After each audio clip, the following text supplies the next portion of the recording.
So you've heard about manifestation and the laws of attraction, but how does it actually work? A lot of videos out there will just tell you how to do it, some people will actually tell you how it works. But unless you have a good understanding of what's actually happening, you might not be able to get what you want because you don't understand it completely. So that's what I want to talk about today. And if you like my videos, please like, share and subscribe, and remember to hit the little bell. And also comment. I'd love to hear from you. So just give me your comments, share your own experiences. If you've got any questions, just ask away. So manifestation and energy, basically, everything is energy. You'll hear me say this a lot in my work, in my videos. Everything is energy. Energy flows everywhere, in everything, out everything. All bodies are made up of energy. I mean, you can go into old traditions and paths. In Anglo-Saxon, they had what was called weird, which is the flow of energy around and within bodies. And it connects everything. In ancient Kabbalah, the Hebrew magic, they speak of Avir and Ruchaniyat. Avir is unformed energy, universal energy, and Ruchaniyat is formed energy. So imagine energy all around you, that's Avir, and then when it comes into and forms a body, that becomes Ruchaniyat. So I think practically every tradition and path out there speaks of energies in some form or another. You have chi, and as far as I know, I might be wrong here, but prana, which actually translates to breath, is also speaks to the same thing. It's this flow of energy that happens everywhere and connects everything. So there is no definition between yourself and somebody else, or yourself and the screen you're watching this video on. It's all connected because the energy flows from one thing to the next and out and connects everything within the universe. And this is the basic of manifestation, but also magic. Now, when you look into magic and spell work, there are certain things, if you especially go into chaos magic in relationship to manifestation work or law of attraction, you'll find that there's a lot of mention of Gnosis, which is putting yourself into a deep state or an altered state of consciousness.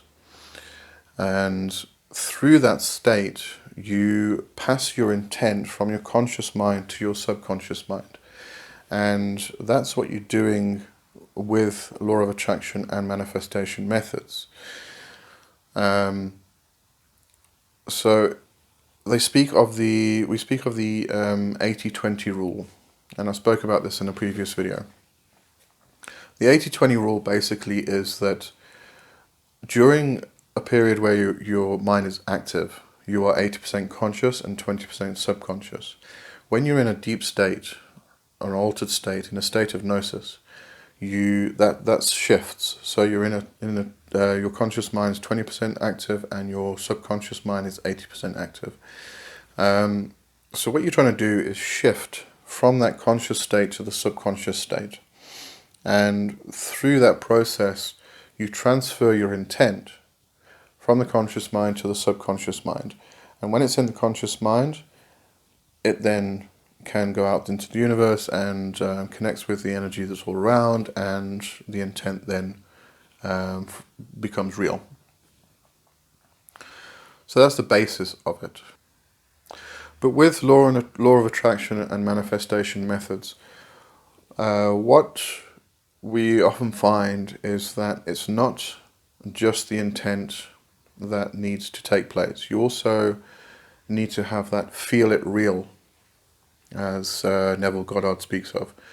The feel it real attitude. So you never ever phrase your intent in the future or in a way that you wish it would happen. So you don't say I wish I had, or I hope I can, if I could, things like that. So it's always in the present, and it's always positive, and it's always as you have it now. So I am, I have, so yeah, always in the present. And never use negatives. The subconscious mind does not recognize negatives. So if you say, I do not, or I no longer, things like that, the negative will just be cancelled out. So it will, if you say, I do not smoke, if you're trying to give up smoking, for instance, then do not will be cancelled out, and the subconscious will recognize it as I smoke, which means that you're going to counteract your entire practice, your entire purpose for doing that in the first place. So it's not going to work. So just bear those two things in mind. A lot of people speak about those, but they are very pertinent. So with manifestation, you need to have that shift from the conscious to the subconscious. You need to transfer the intent from here to there. And in order to do that you need to put some oomph behind it, basically. And that's where the feeling part comes in. So when you're visualizing, you don't just visualize, you have to feel it.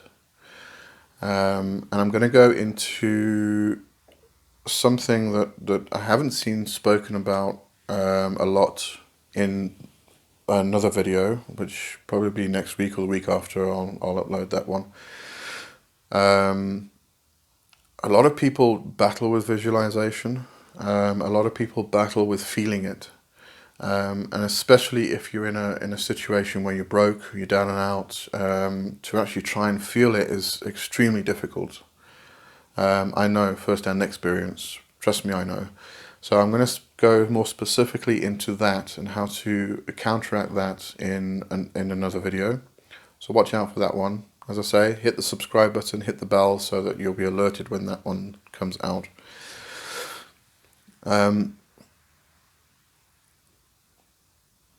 But with manifestation, you need to feel it. It's a feeling appreciation that you have.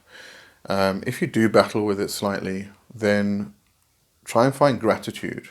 Try and find gratitude in something that you can connect to, basically. So if you're trying to manifest a particular thing, what are you grateful about? What are you grateful about now?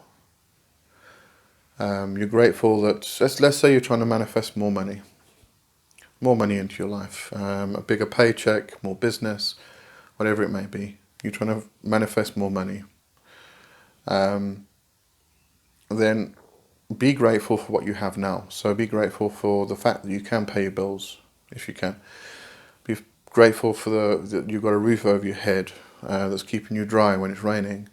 Be grateful that you have food on your table, that you're able to feed yourself and your family. Be grateful for what you have now. And from there, then start being grateful for the added things that you can have.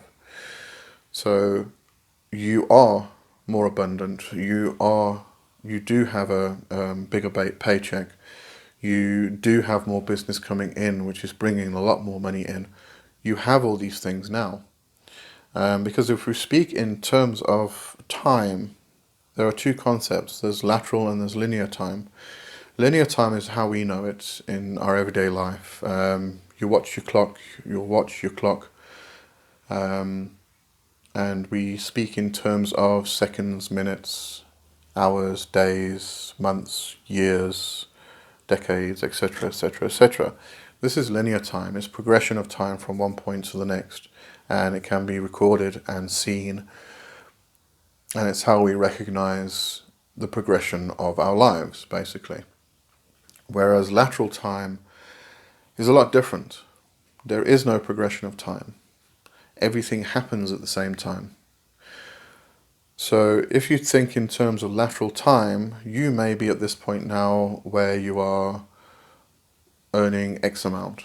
and you want to earn Y amount in the future. But that's already happened. It's already happening at this very moment, as did when you didn't have a job, or you didn't have a business, or you weren't making any money and you were broke. It's all happening at the same time. So all you have to do is just bring the appreciation and the gratitude of that future event, future in linear time, into the concept of a lateral time basis. Because it already has happened, and it is happening. So if you think in terms of that, then it helps a little bit. So have gratitude, be grateful, and it'll help you to then get the feeling appreciation that you need in order to do the manifestation work. So just to recap and bring the points into some kind of structure. Firstly, you need to transfer the intent from the conscious mind to the subconscious mind. In order to do this, you need to get into a subconscious state, and you can do that through meditation. I will be explaining some other methods which are easier for people who are having difficulty with visualization and with feeling appreciation in that next video I'm speaking about. But you have to transfer it from the conscious to the subconscious. So use meditation, use whatever method works for you really, to bring you into that state of Gnosis, into that deep state of relaxation. And once you're in that subconscious altered state, then start visualizing, and then start bringing in the feeling appreciation, the gratitude, the appreciation of what you have, because what you have is what you will have, what you've always had, and think in terms of lateral time. And remember that everything is energy. So we always think of ourselves as being a body, and we are separate to everything else. We are not separate to everything else. Everything is connected. So whether that be in your current state right now, in this particular moment, in this particular day, in this particular second, you are not separate from the screen that you're watching this video on. You are not disconnected from it. You are it. It is you. And everything around you is connected. And therefore, taking that into consideration and considering lateral time,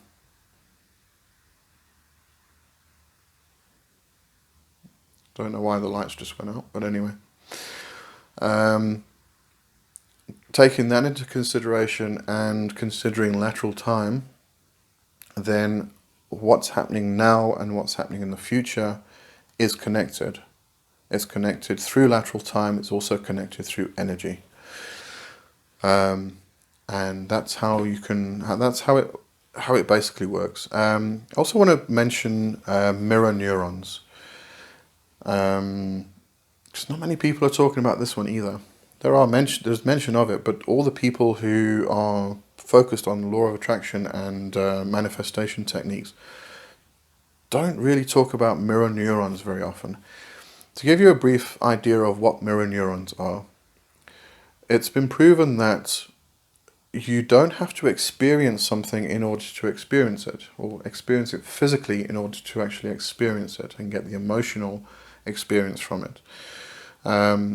So, for instance, if you're watching a horror movie, or you're watching a thriller, something that's really fast-paced and gets you going, you're actually experiencing what's happening in the movie physically. You might not be physically doing what's happening in the movie, but you are experiencing it. And these are the mirror neurons that happen. So in terms of manifestation, let's say you want to become rich. If you start watching videos about people who are rich and what they do with their money, you could actually experience that in the same way they are, without doing it. So you become the experience, if that makes any sense. do some research on mirror neurons. Very interesting topic. And this is where manifestation and law of attraction becomes a proven thing, scientifically proven. And we all like scientifically proven things, because then it becomes something more tangible. It just doesn't become something that's airy-fairy and out there in the clouds and woo-woo and things like that. So it has been scientifically proven that manifestation and law of attraction actually does work because of our mirror neurons. So take that into account as well, and you'll see me in the next video. Thanks. And remember to subscribe and like and share and comment, please. Comment. I want to hear from you. I really do. I honestly want to hear from you. So, cheers.